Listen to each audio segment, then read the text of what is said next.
Hey there, geographers, and welcome back to the Mr. Sin channel. The time is almost upon us, ladies and gentlemen. We are in crunch time. The AP test is just in a couple of days, and you guys are going to rock it. Now, besides making a bunch of videos this weekend, what I've been doing is reading these old AP Chief Reader reports. These are the reports that look at past FRQs. They're released after the AP test, and it highlights different areas that students did well on and mistakes students made. What I did then is took all that information and tried to get 8 things. 8 things you should make sure you don't do on the test this year. These 8 things are what students in the past have made mistakes on. And so we're going to make sure that you guys do not make these mistakes this year.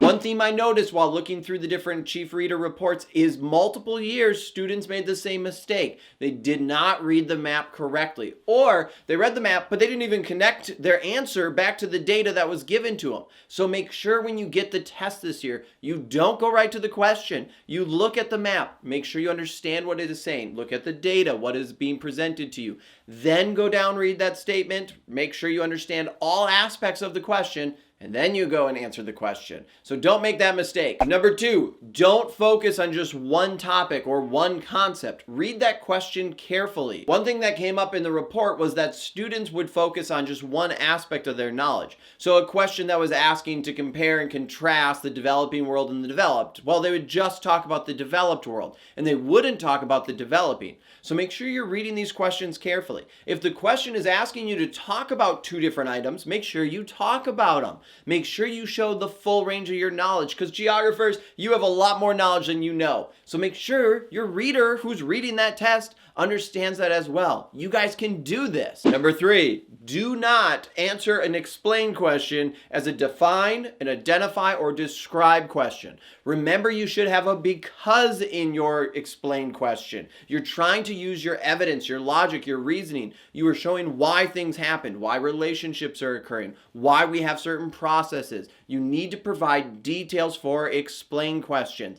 They actually specifically stated in a couple of the different reports, students should be using the word because and incorporate evidence and logic into your answers. Explain questions should be longer. Describe questions, you're just talking about the relative characteristics. If you need a refresher on these different task verbs, these command verbs, watch my video that I just came out the other day on it. It goes into all the different things you should know about the task verbs and how you should answer questions that use them. Number 4, don't add your personal opinions into your response. The reader does not care what you think about that country. The reader does not care about what you think about that political system or that particular topic.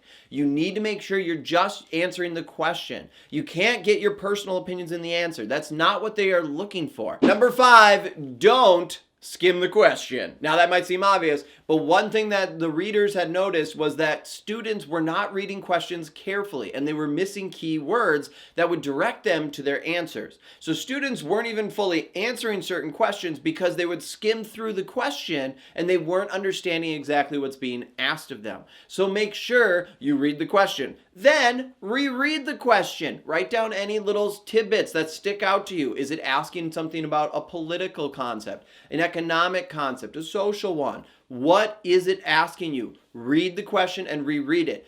Don't make that mistake of where you skim through, you have this great response, and it turns out it has nothing to do with what the question was asking. So save yourself the hassle. Read the question, read it again, make sure you understand what's being asked of you. Number 6 is don't use stereotypes, racist slurs, or other culturally unsensitive things. They have stated in there that cultural sensitivity continues to be an issue year after year. Make sure you are using your evidence and your facts. You are not using stereotypes to try and prove a point. That will cost you points.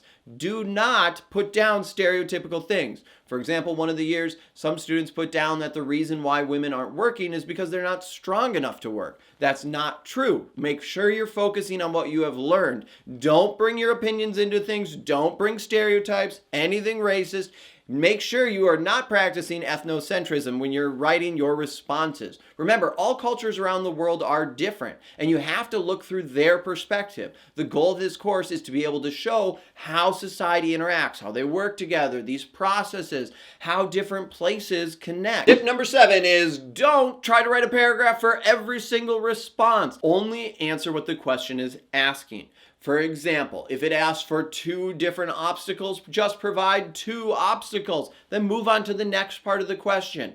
Don't answer any more or any less. The goal here is just to give the reader what they need to see. If you start trying to add all this information that they don't need to, it's going to become confusing. You're more likely to make a mistake and you're going to run out of time. So don't just try to write an essay for everything. And at the same time, make sure you also don't forget to answer all parts of the question.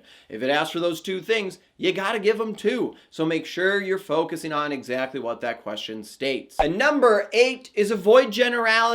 Avoid saying vague statements that don't show a full understanding of the concept. You want to make sure that the reader, when they're reading your work, they know exactly what you mean. So you don't want to put down a bunch of vague statements. If they think you're trying to get away with something here and you don't really know what you're talking about, you're not going to get the points.